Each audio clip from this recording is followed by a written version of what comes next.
Hello, everyone. Thank you for joining us for our webinar today.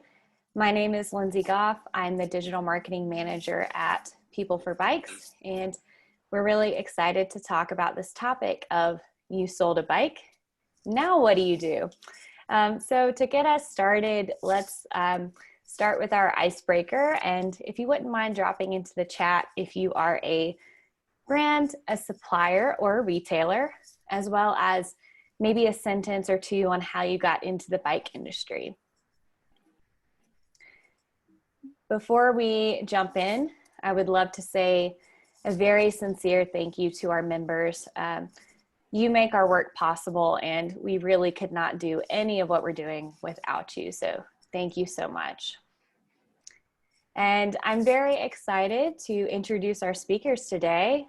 Toby, our RideSpot affiliate wizard at People for Bikes, he is a wizard, as well as Kelly, our store manager at Wheel Sprocket. So again, before I hand the mic over to them, drop into the chat if you're a brand, a retailer, or a supplier, as well as how you got into the industry. And we are going to dive in. Hey. Thanks, Lindsay. My name is Toby DePaw, and as Lindsay mentioned, I work on the affiliate side of RideSpot. So on RideSpot, we've got individual accounts, and then we have affiliate accounts. So basically, any organization, be it a bike shop or a visitors bureau, can set up an account as an affiliate, and then that's what I do. I'm there to help. So a little background on RideSpot. We started with a vision to create a platform that would really make that first transition into cycling a smooth one, and really targeting on new and infrequent riders. So we've seen just millions of people come back into the sport or come into the sport for the first time over the last 18 months. And so as we've said, we didn't intend to create a post-pandemic tool, but that's what we've done. We've really created a safe place for new and infrequent riders to come into riding and have those first major barriers be lowered. And so we can go to the next slide, Lindsay, and just kind of explain the target audiences. The next, let's see, yep. So there's just a massive audience in who we're trying to talk to. These are people that are coming in and out of bike shops every day. They might be exposed to cycling because they used to ride, they're coming back in. They might have corporate wellness programs that are incentivizing them to ride. But we really wanted to give them a place that would just make them feel comfortable. You know, we didn't want it to be aggressive or competitive. And so we did a lot of research and noticed that the two largest barriers to cycling were, one, finding safe places to ride, and two, finding out how to get connected with other riders. So we had the vision for RideSpot based on these two kind of solutions that we wanted to provide. So we can go to the next slide. The safe routes piece, not to say it was an easy one, but we all kind of had this awareness that we know where to find the best rides, and that's in bike shops. So often when we go to travel and find new, we go somewhere we don't know, we would go into the bike shop to find routes. So we knew we had to have a component of RideSpot that would make it easy for bike shops and tourism boards to present the best riding around. And bike shops and other bike clubs were great resources for getting connected with your riding community. So really, we just wanted to build this little universe where people could come in, find a route, navigate it easily, and share their story. So what we kind of say in our world is that we believe in community over competition and story over speed. So that's kind of one of our distinguishing factors or ideas. You can go to the next slide, please. And so we believe that RideSpot has value for multiple types of riders, no matter where they are on the journey. So if they're coming in as a new bike owner, you can, as a retailer or as an affiliate on RideSpot, you can really easily provide them with routes, be it through digital platform. You can share RideSpot on your website or on social media, or you can use ride cards. And creating an affiliate account is free. Setting up your classic route library is free. It really costs nothing to get going and share your first routes with RideSpot. returning customers. So if people are getting comfortable with their bike and they're looking for more places to go, you can invite them to participate in challenges or invite them to events. And then avid riders, you want to keep people involved and get them woven into your cycling community. So events, recurring events, and challenges are a great way to do that. This is a little preview of what we call ride stories. And so we believe a good ride is more than just a line on the map. So that's where all these pieces come into play. We want you to share pictures and stories and anecdotes, points of interest along the way, so people really feel comfortable and confident to get on that route. And on the right, you can see what it looks like on the app. Anyone that sees your routes on the app can easily save them for later or just hit start ride and begin navigating right away. And this is what it looks like on the app side. On the far left, you'll see the navigation pane. It's very easy with the written instructions at the top, and audio turn-by-turn directions are available too. And they can see the whole story. The list of routes there is a great view into what people see when they open the app looking for a route. They're sorted by popularity. People can sort by distance. They can zero in on maybe one affiliate or one bike shop that they like, and they can save all those routes for later, and then they can use RideSpot to track all their rides.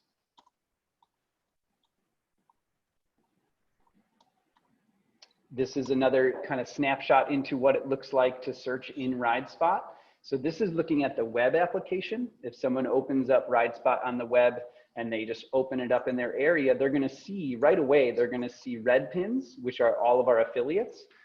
They'll see green pins if there are active events in the area. And then the routes, events, and challenges are all listed on the left. So it's super easy to find out where the locals think are the best places to ride.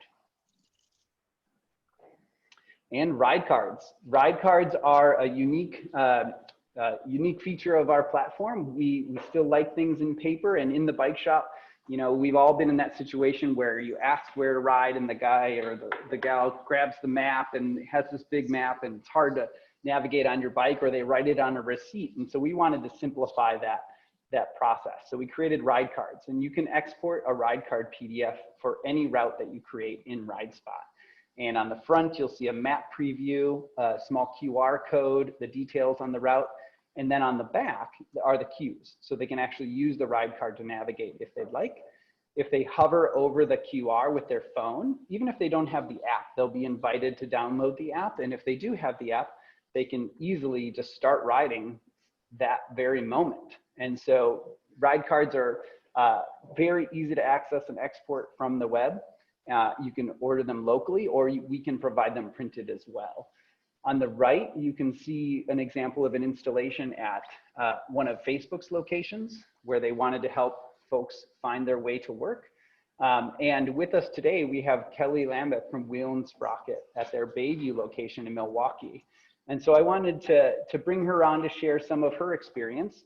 Wheel Sprocket is a phenomenal partner of ours and has done a really great job with this installation at their new Bayview store. So thank you for joining us, Kelly. Can you tell us a little bit more about the installation there? Yeah, hi everybody. So my name is Kelly. I am the store manager at the Bayview location of Wheel Sprocket. We actually have 10 stores, and this one is our newest store. It's our headquarters. So we have a beautiful space, and I love that we have our RideSpot display. It really makes it easy to engage with our customers when they come in the door. And we have it right up at the front of the store. So it's kind of a display piece. It's fun, it's bright, it gets people excited to get a new bike. And I don't know if you've ever gone into a sales type retail space. We want to take that salesy aspect out of buying a bike and make it fun. So this really makes it easy to approach customers, get the conversation started. And they like to see that there is more than just riding on paved trails. You can get out into different neighborhoods. There are really safe routes around our city. And I have created a lot of different routes that can fit towards all different types of riders, their ability levels, their ages, what they have in mind for their goals. So one thing that's been really helpful with the sales process is we have a route that's called a test ride loop. So before someone buys a bike, it's important that they ride the bike first. And you really can't always get a good feel on what a bike is like in just a parking lot. So we have a 1.5 mile loop that they go out on. You know, it takes them over some really smooth pavement, a few bumpier roads, because let's be real, you know, some roads are not as smooth as all of the other ones. And then it really helps you determine the goals of your customers. So after you talk about what kind of riding they want to do, you might find out that they're looking to mostly ride with their family. So then you can point out routes on the ride spot that are suited more towards family riders. And then that's also going to help you figure out what kind of bike they want to get into. If they're talking about doing longer epic rides, we actually have a ride on here that's called the Tour de Wheel and Sprocket. And it visits a number of our wheel and sprockets. It's 90 miles, so not everybody is up for that kind of a challenge. But if you see somebody, you know, looking at that route, you can talk to them about, well, these are the things you're going to need on your bike with you if you want to do a 90-mile ride. So, you know, it translates into getting the customer the right kind of accessories that they might need. And then just talking about, you know, being on a bike in the city where it's safe. So I think it's been really helpful for our customers and our sales staff, and just finding ways to engage. Like Toby mentioned before, people do go into bike shops for resources, and it's a nice way to build trust. They're going to buy a bike from you, you know, and they're already trusting you with that aspect. They are going to trust you on where they can take that new bike. So I'm constantly restocking the cue cards, and I have had fun creating the routes. So I really encourage everybody to check it out. That's fantastic, Kelly. Thank you. I think you hit it on the head. There's so much more than just the stuff. There's the real world experience. And I think you explained it so well that you're really sending them out, you know, prepared to have a great experience.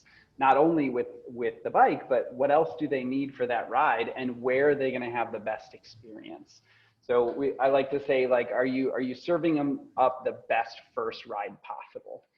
And you guys do that really, really well. And I just want to, again, congratulate you on the new location. The Bayview location is gorgeous. And it's really exciting to see that all come together. Congratulations. Thank you.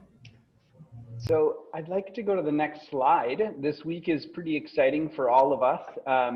This is a layout of all the features across riders, affiliates, and a new layer called Enterprise.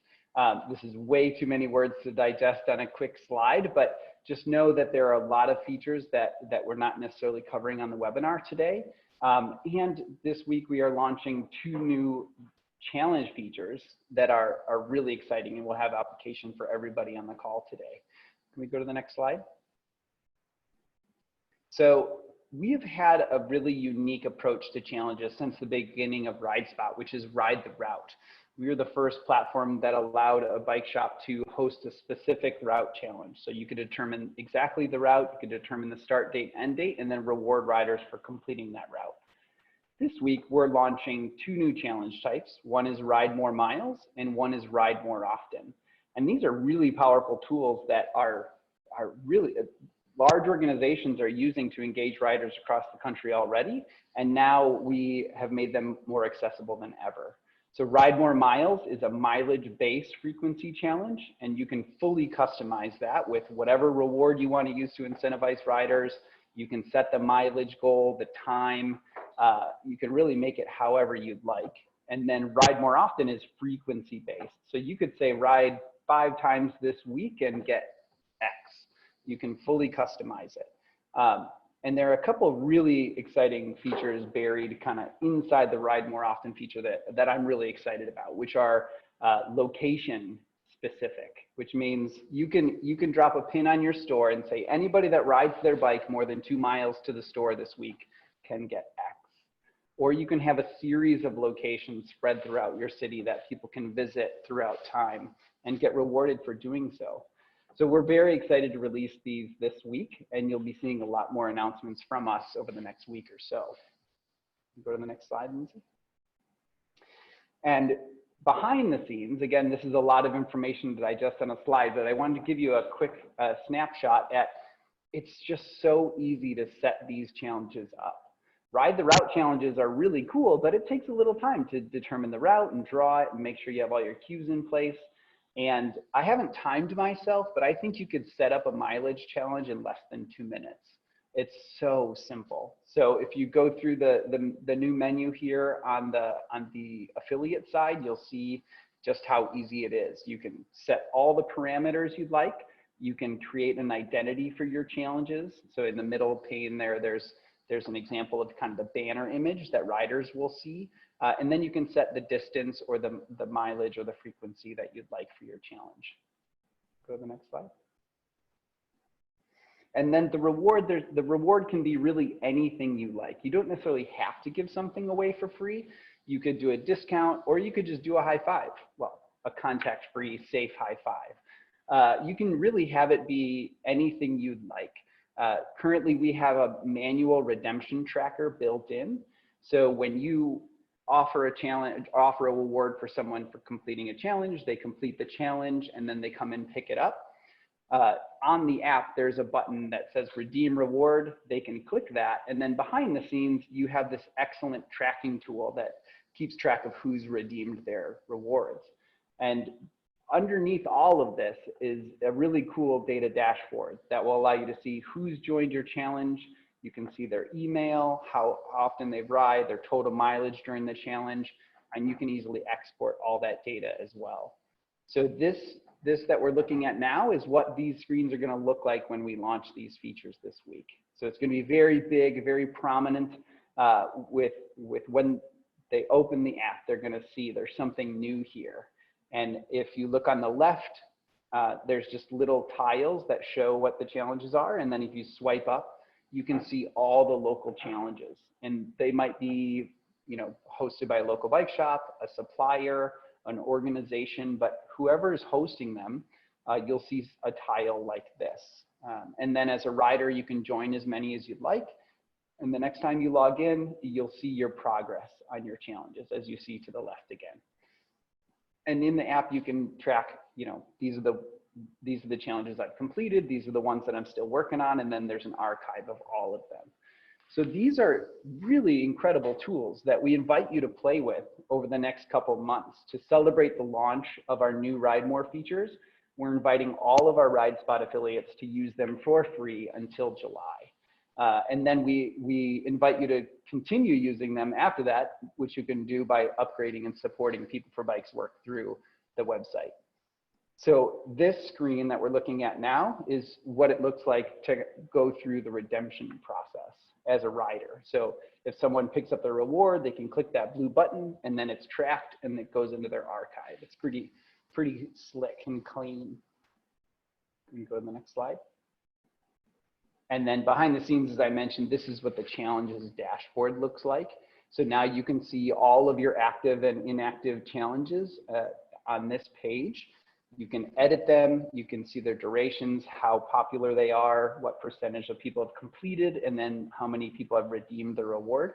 And on the far right, you can see that little button for data and take a snapshot and look at a snapshot of just each challenge by itself. And you can pull that data out of RideSpot at any time. You can take that email list and add it to your existing email list. And then you'll know, if it's a gravel challenge, you can have a subset of people that are just interested in gravel. And then you can follow up with them about that topic anytime. Let's see. And I think this might be our last slide. Is that right? Yeah. That is great. This is maybe the fastest we've ever gone through the RideSpot platform. And so I apologize if that was too quick. There's so many different things that we could go into. But we're very excited about the new features. And we want to make sure that everybody on the call knows, and anybody watching the webinar after the fact, that they can reach out if they have questions. My contact information will be available in the notes. And it's Toby@peopleforbikes.org. And again, I personally wanted to thank Kelly and Wheel Sprocket for joining us today, and we're just excited to have you using RideSpot. So, do we have any questions today? Yeah, wonderful. Thank you, Toby and Kelly. Really, really exciting. Yeah, so we're going to move into Q&A. Feel free to drop your questions into the Q&A feature or the chat, and I'll be checking those. And as we're waiting for those to come in, Toby, I'm personally very excited about the data piece and what this is going to mean for all of our retailers. So could you speak a little bit more to that? And you touched on some automation and follow-ups, you know, what could that mean for someone's business? Yeah, absolutely. Well, there's this, we're a very data-driven industry. And so we know so much information about, you know, when a bike is shipping from the factory, when it's arriving here, when it's arriving at the warehouse, and then at the retailer, and it's on the sales floor, and then it sells, and then that goes through the register. And then that's kind of the end of the data line. We don't know what happens after that. And so RideSpot would like to fill in that until that cycle begins again for that rider. What I mean by that is let's send them out with joining RideSpot, becoming part of the RideSpot community, learning about routes, being active in events and challenges, and recording their rides so that we understand what that bike and what that rider is doing after the register. And so when someone hosts a challenge, anyone that joins that challenge will be added to the list. You'll get their contact information. It'll tell you a little bit about their riding habits. It'll tell you what bike they most often ride. And so that kind of fills in the gap and helps us understand what's going on after the register. And then, like I said before, you can pull that information out and mark it to them specifically on those topics. Great. Really powerful. I mean, very exciting. It could change things for sure.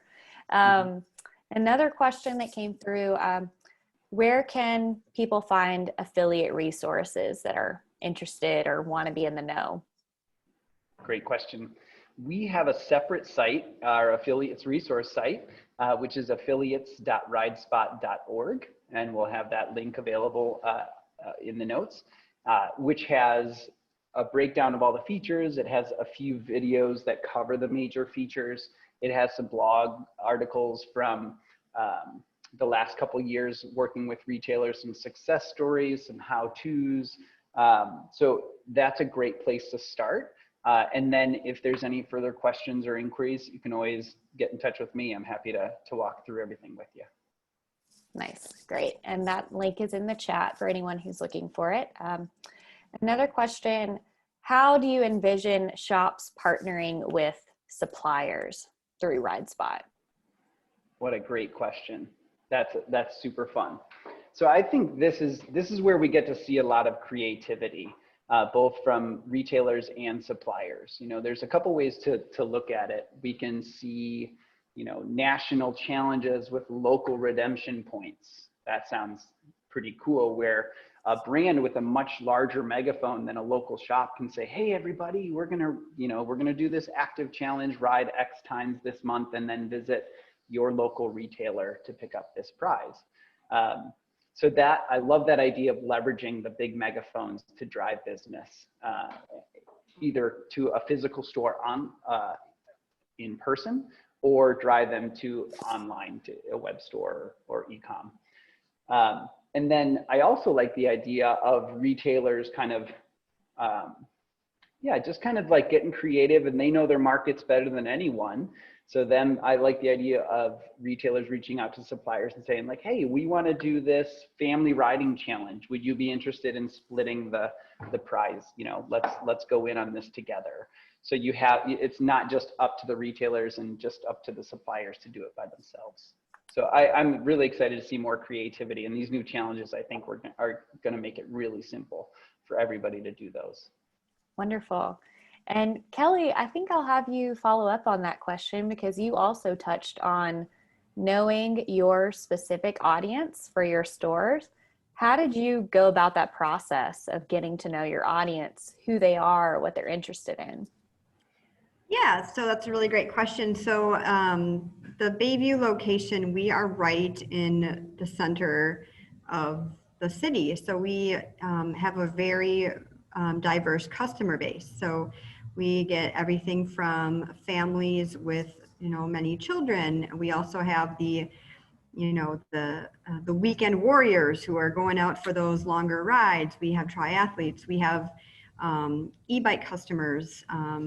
And with our retail space, we also have a cafe. So we get people coming into the store who aren't even really cyclists, but are coming in to enjoy the cafe space. So having the ride spot there at the front, people visit it, and then you can just start that conversation to find out what they're into, and just to get an idea, are they shopping for a new bike? Are they thinking about, getting ready to upgrade the bike that they're on? Or is their child about to grow out of the bike that they have? So sometimes it's hard to figure out, what people need, and you don't want to be feeling really salesy. And I just find that it makes it just comfortable to get that conversation started. Yeah, not gross. Right. Yeah, very cool. And one other thing you touched on in the presentation, Kelly, that I was curious about is you said that the ride cards were a tool not only for your riders, but also your employees. So could you talk a little bit about that customer relationship? Yeah, so when it comes to it being a tool for our employees, it helps build trust with the customers and figuring out what their goals are, what kind of riding do they want to do. And so that's going to help them make good recommendations on maybe different accessories that they might need. Because at Wheel and Sprocket, it's not just about buying a bike. It's about getting them the resources they need to have fun on that bike and to make sure that they're going to want to ride that bike. Because there's nothing worse than knowing that somebody buys a bike and it's just going to sit in the garage. So it's just another way to help our staff learn about what our customers are wanting. And sometimes the customers don't even know what they're wanting. So by getting these conversations going and looking at the map in this non-threatening way is just super helpful for the customer as well. Because sometimes people walk in the store and they're like, I want a bike. I don't really know what I want. I don't know anything about bikes. So it just, again, is a nice tool and guide for both sides. And to add to that, Kelly mentioned that she loves maps. She loves creating routes. And so like when you're talking to someone about a bike and you bring a route to this kind of to the picture that you created, there's energy there. There's excitement about that. Mm-hmm. And so we've seen and heard of a lot of interactions between, shop employees and customers where there's like ride cards on the wall with people's names on them of the staffers that say like, hey, I created this route. I think you'd really like it. And it really personalizes that experience. Amazing. So cool to hear. A question from Anne, will you be sending out this recording? Yes, we will. We encourage you to watch it, share it with your colleagues, whatever you want to do. It will come in an email and you'll have a YouTube link where you can access all of the slides as well as the video. One final question from Eric as we wrap up. Are PFB or People for Bikes staff available to help me as I'm getting my account set up, if I have questions, if I have hangups? Absolutely. Yep. That is what I'm here to do. So feel free to reach out, Toby at peopleforbikes.org, or you can find help through the website and someone will certainly follow up with you shortly. But there's my email right there, and it is my job to help you do this. So please feel free to reach out. Wonderful. Okay. Thank you so much for joining us. This has been such an incredible conversation, and thank you, Toby and Kelly, both for your leadership and just the incredible insights you brought on customer relationships. Really insightful. So again, yeah, reach out to Toby if you have questions, and we will see you for the next one. Thanks, Thank you, everyone.